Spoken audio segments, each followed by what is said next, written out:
Olá, alunos, sejam bem-vindos. Tudo bem com vocês? Eu sou a professora Júlia Nascimento e estou aqui, para dar aula daquele que é o melhor componente, o componente de história. Então vamos ao nosso objeto de conhecimento. Na aula 24, temos como objeto de conhecimento o processo de formação, constituição e transformação de diferentes sociedades humanas e suas formas de organização política, Estado, poder, democracia, autoritarismo, patrimonialismo, populismo e etc., em âmbito local, regional, nacional e global, bem como o papel desempenhado pelos sujeitos e coletividades mediante os valores morais, éticos, estéticos, culturais e políticos. De detalhamento na aula de hoje, vamos falar sobre, o Brasil e a nova ordem mundial, o processo de redemocratização do Brasil.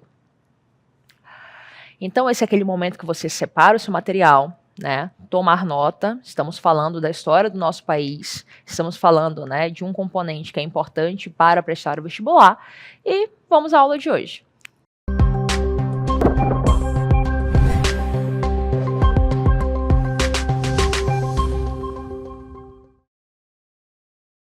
Então, alunos, vamos para mais uma aula de história.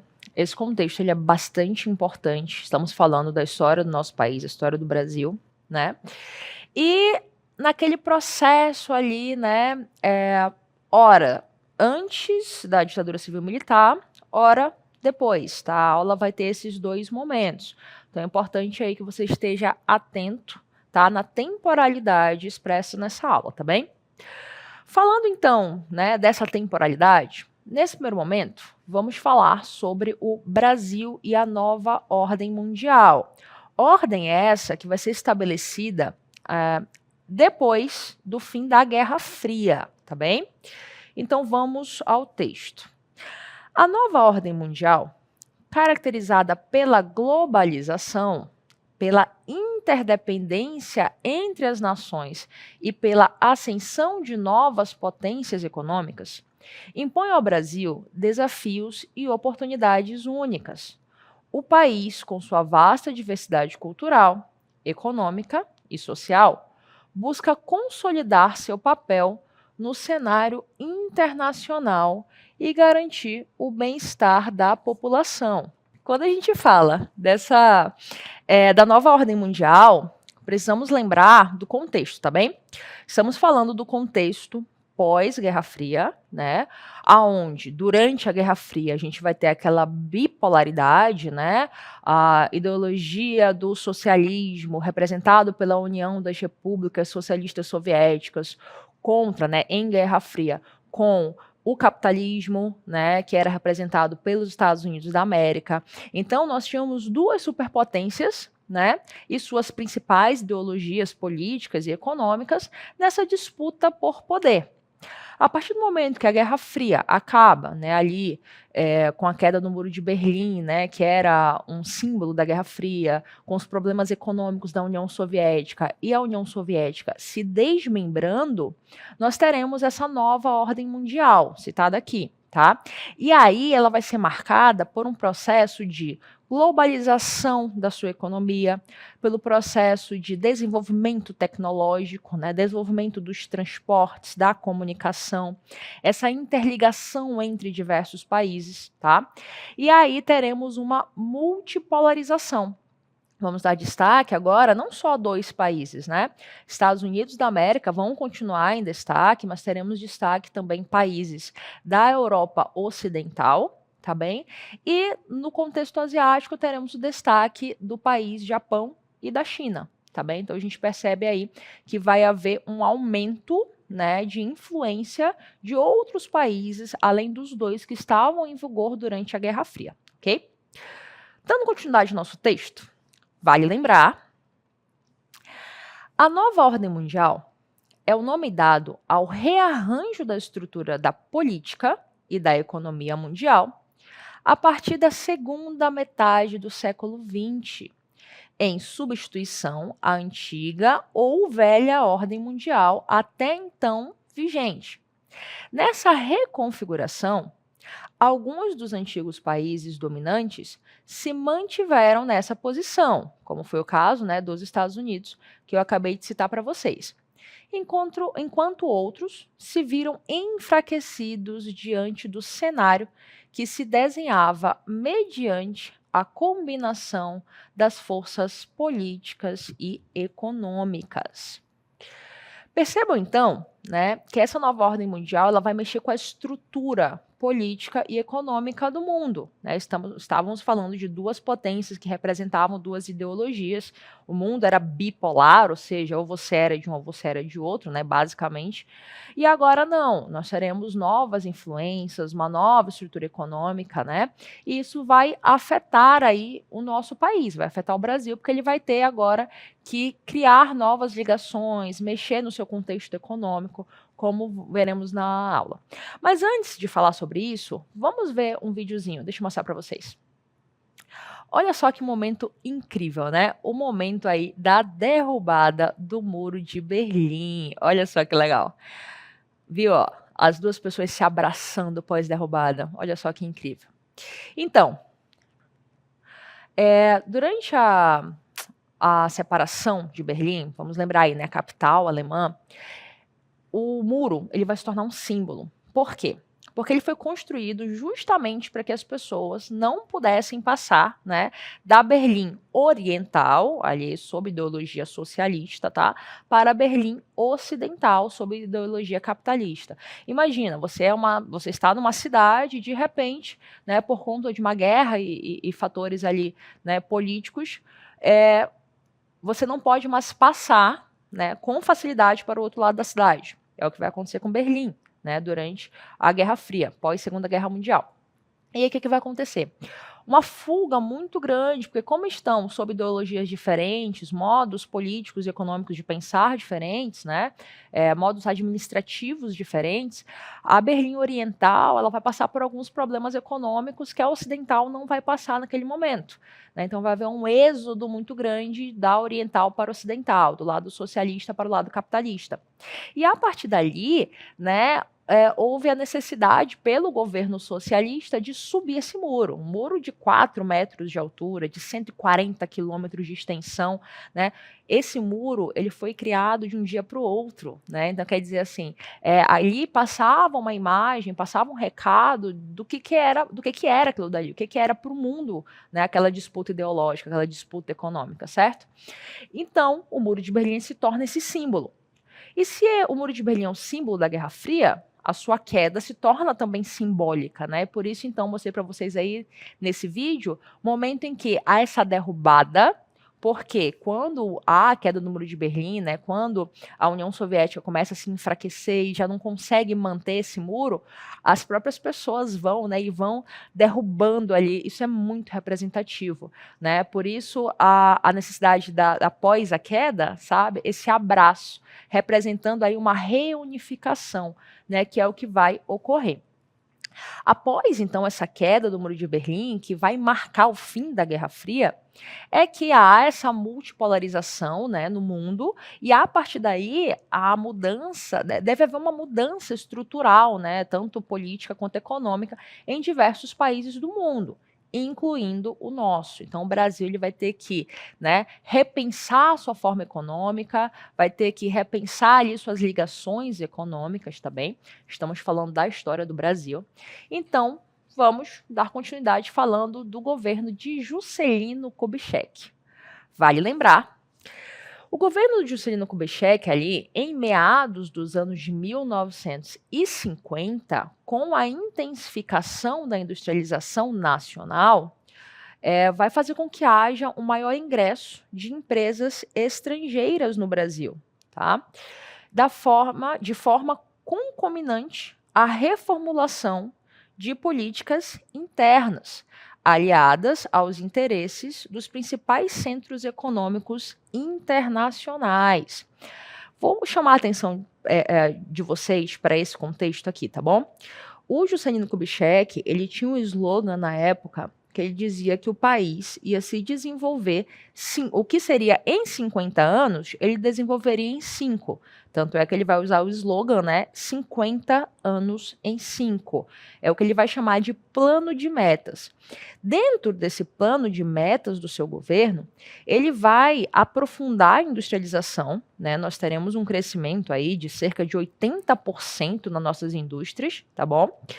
Vai, inclusive, né, trazer essas multinacionais aí para o Brasil, vai construir Brasília nesse processo, que já era algo que era discutido há bastante tempo, né, de governos passados. Contudo, algo negativo no governo dele é que vai haver um aumento da dívida externa e interna, né, nesse processo aí de trazida dessa industrialização, o que vai fazer com que posteriormente haja uma redução de investimentos no país e aumente a inflação, tá bem? Então, essa ideia de, né, a princípio, de trazer esses principais, né, o interesse nesses principais centros econômicos internacionais, era uma maneira de viabilizar o acesso desse capital ao país. Então, a gente percebe que o governo JK ele vai ter esse aspecto importante e positivo, né, da industrialização, desse crescimento, né, de cerca de 80% aí na industrialização, o que vai refletir em quê, basicamente? No poder de compra. Então, nós teremos aí, né, um poder de compra maior de alguns eletrodomésticos e no fator das multinacionais, principalmente em veículos automotivos, tá? Então, deixa eu mostrar para vocês aqui, né? Olha só, aqui do meu ladinho, né? A gente vai ter ali os eletrodomésticos, né? Representando esse acesso ao maior, né? De poder de compra, poder de bens, e principalmente esse daqui, ó, porque nós teremos indústrias multinacionais, né? Que eram automobilísticas.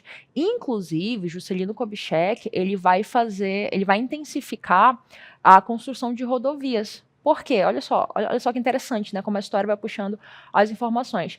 Se você tem agora multinacionais que produzem carros e o brasileiro ele vai ter mais acesso, mais poder de compra, né, a esse objeto, né, automobilístico, logo, se ele incentiva as rodovias e não mais as ferrovias, como era muito aspecto, né, ali da política velha, né, se tinha mais ferrovias do que rodovias, né, ele vai dar não só o acesso, o poder de compra a utilização desse automóvel, mas também por onde esse automóvel vai passar, tá bem? Então temos aí esse aspecto positivo do governo JK, contudo essa questão, né, da industrialização faz com que nós tenhamos um aumento da dívida externa e interna no Brasil, o que não vai ser positivo, né, pelo contrário. Dando continuidade ao nosso texto, vamos falar do Brasil e a década de 80, que até então estávamos falando da década de 50, mais ou menos, né? Finalzinho da década de 40 e início da década de 50 foi o governo do Juscelino Kubitschek.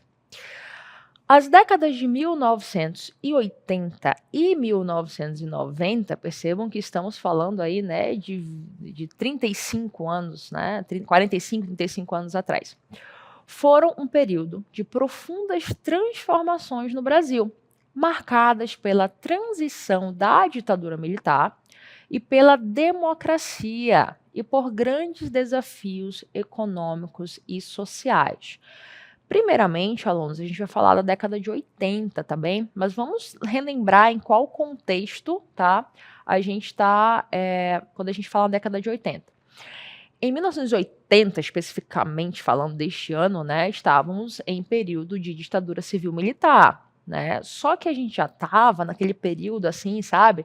Geisel, Figueiredo, ou seja, aquele período em que se buscava uma redemocratização, né, lenta, gradual e suave. Então, a gente já estava naquele processo de, peraí, a gente precisa transformar o Brasil, né, precisa trazer mais essas ideias aí, essas mudanças, né, para a gente entrar novamente nesse processo de democratização, tá? Então, é nesse contexto que a gente está quando a gente fala da década de 80, tá bem? Lembrando que a ditadura civil-militar no Brasil acabou em 1985, tá bem? Então vamos dar continuidade ao nosso texto. As características, tá, do Brasil e a década de 80. começando pelas diretas já. Direta já, gente, antes de eu dar continuidade aqui ao texto, tá? Foi um movimento que ele ocorreu entre 83 e 84, que a ideia era defender, é claro, né? A gente está falando direta já, estamos nos referindo a voto, tá, gente? Ele defendia a aprovação de uma emenda chamada Dante de Oliveira, tá? Que a ideia era o quê?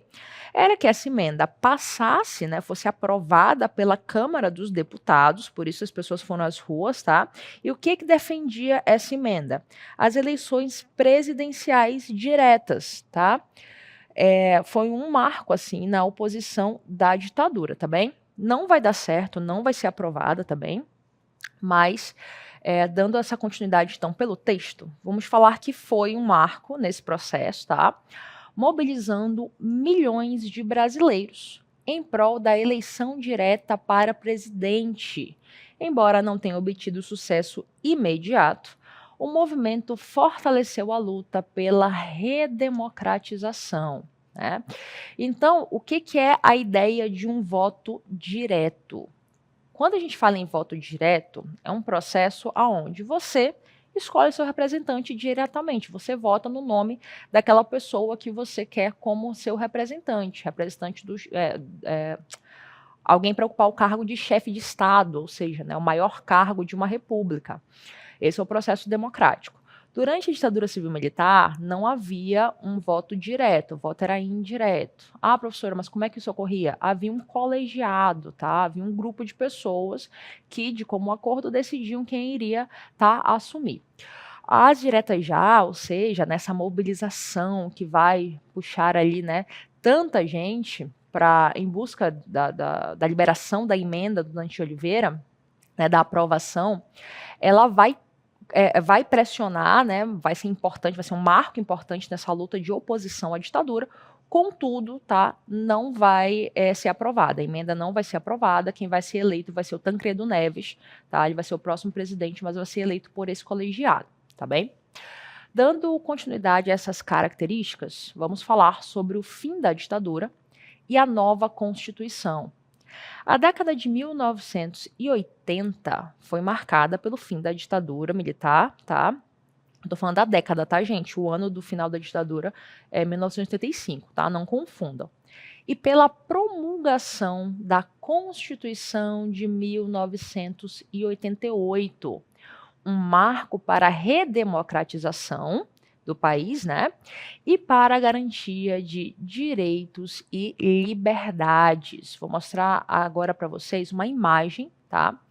Que representa essa Constituição. O documento da liberdade, da dignidade, da democracia, da justiça social no país. A nossa Constituição atual é a Constituição de 1988, né? Ou seja, é essa Constituição que eu estou mostrando para vocês. Até então, né, a gente estava sob a Constituição de 1967, tá bom? Que era a Constituição ali durante a ditadura civil-militar. Essa Constituição ela vai ser chamada de Constituição Cidadã. Por quê? Justamente porque ela é considerada um avanço quando a gente fala, né, em questões sociais e na garantia de liberdades individuais, né? Afinal, ela vai ser um fruto da redemocratização, ela vai ser a Constituição que vai ser criada em assembleia, né, pós ditadura civil-militar, incluindo aí, né, o fato dela ser considerada o início de um novo tempo no Brasil, né, um período chamado Nova República, justamente por trazer novamente essa ideia de redemocratização. Quem está segurando aí a Constituição, né, esse conjunto de leis que regem o nosso país, inclusive até hoje, né, a Constituição Cidadã, vai ser Ulisses Guimarães, né, durante essa promulgação da Constituição, que nós chamamos de Constituição Federal, né, em 5 de outubro de 1988. Então, temos aí, né, a Constituição de 88, também pode ser chamada de Constituição Cidadã, pode ser chamada de Constituição Federal ou de Carta Magna, são, né, termos utilizados aí para se falar deste conjunto de leis, né, desse documento que vai reger, né, a nossa diretriz legal no Brasil, né, como a gente deve agir enquanto cidadão, né, em termos sociais e políticos, né, inclusive as suas punições, além dos direitos e deveres, e que é acessível a todos. Seria até interessante que a gente pudesse ali, né, vez ou outra, dar uma olhadinha na Constituição, porque é muito importante que tenhamos esse conhecimento, né, no nosso caminhar enquanto seres sociais e políticos, tá bem? Dando continuidade ao nosso texto, a década de 80, ela também passa por uma hiperinflação, tá?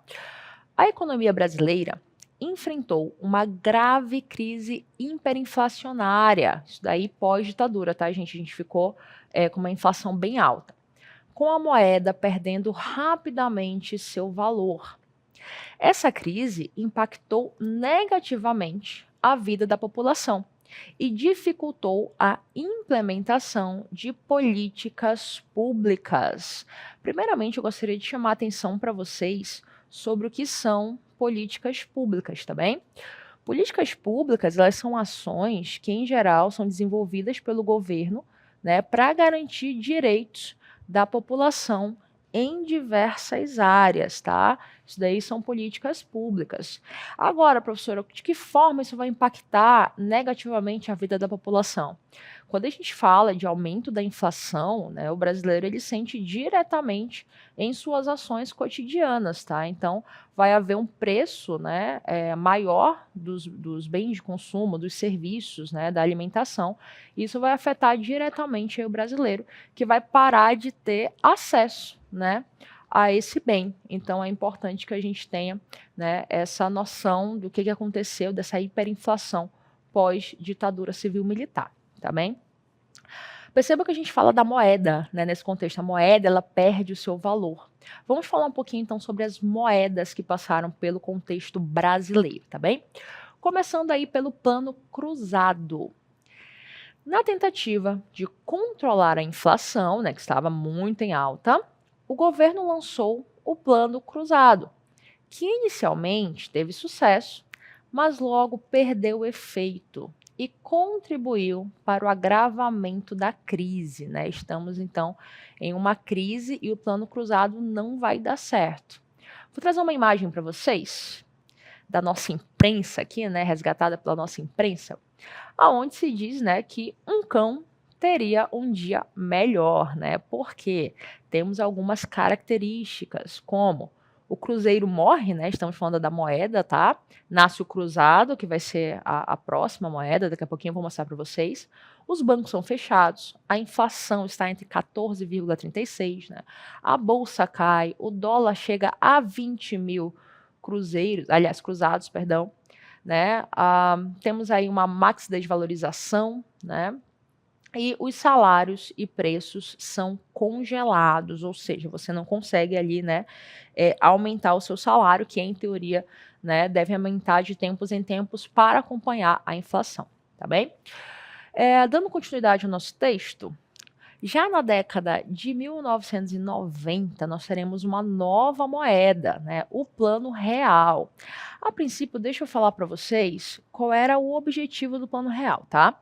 A ideia era uma estabilização da economia brasileira, tá? A ideia era justamente dar fim a essa crise de hiperinflação, tá?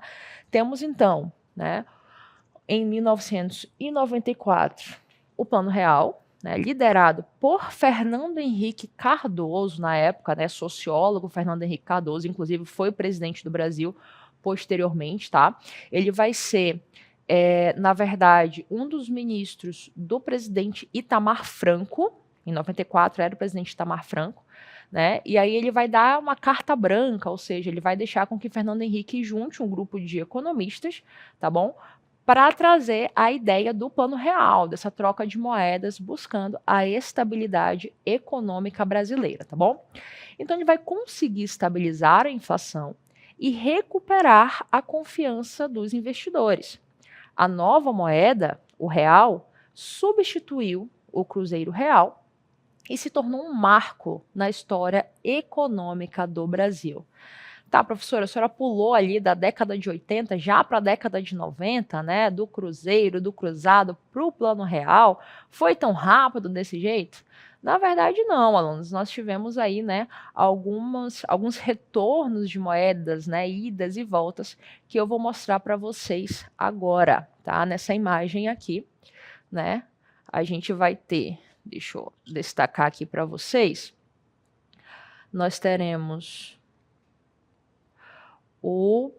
em 1942, né? O cruzeiro vai passar por 25 anos aí, né? E aí, pós-cruzeiro, teremos em 1967 o cruzeiro novo, tá? 1967.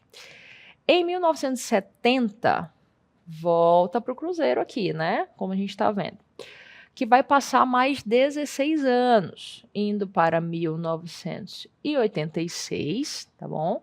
Voltando para o cruzado. Posteriormente, em 1989, voltamos para o cruzado novo, né?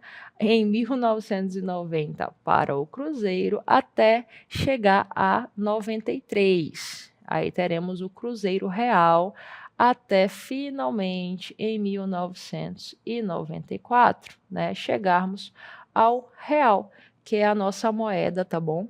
Atual. Então percebam que tivemos toda essa linha do tempo aí, né, que acaba em 2024, né, mas que permanece até hoje como nossa moeda, tá bem? Outra característica que vamos elencar aqui da década de 90 vai ser a abertura comercial. O Brasil iniciou um processo de abertura comercial, reduzindo as tarifas de importação e integrando-se à economia global. Essa medida, embora necessária para a estabilidade econômica, gerou debates, né, sobre os impactos da indústria nacional. Então, qual foi a ideia aqui, né? Você reduzia as taxas, né, da indústria externa, ou seja, internacional, tá?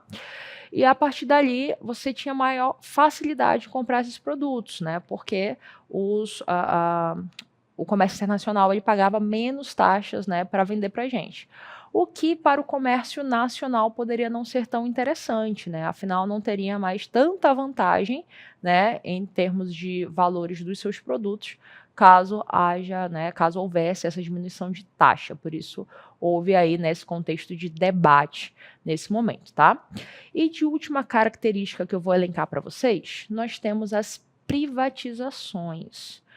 O que é, né, privatizar algo? É tornar algo privado, é tornar algo, né, que não é público. Quando uma empresa ela é pública, a responsabilidade dessa empresa, né, está sob as mãos do Estado, do país, tá bom? Tá, professor, mas o que isso significa na prática? Na prática, significa que uma estatal, ela tem por objetivo o acesso público, né? O objetivo dela não é lucrar, é ter esse acesso, né, dar esse acesso público, porque quem está gerindo, né, aquela estatal é o Estado. Já a empresa privada, não. Como ela tem um dono, ela tem por objetivo, né, o lucro, tá bom? Então é importante entender esse contexto de privatização, tá legal? O governo implementou um amplo programa de privatizações, vendendo empresas estatais, né, ou seja, que eram do Estado, né, que eram da nação, do país, para o setor privado. Essa medida visava reduzir o papel do Estado na economia, né? Estado com E maiúsculo é nação, é país, tá? E aumentar a eficiência das empresas. Então, essa aí vai ser a última característica, né, que a gente vai elencar da década de 90. Então é isso, senhores. Espero que tenham gostado da aula de hoje. Espero que tenha sido um pouco mais, tenha havido, né, um esclarecimento um pouquinho mais da história do Brasil, né, a história que nós fazemos parte, né, do nosso cotidiano aqui. Espero ter colaborado também para o conhecimento de vocês e até a próxima aula. Tchau, tchau.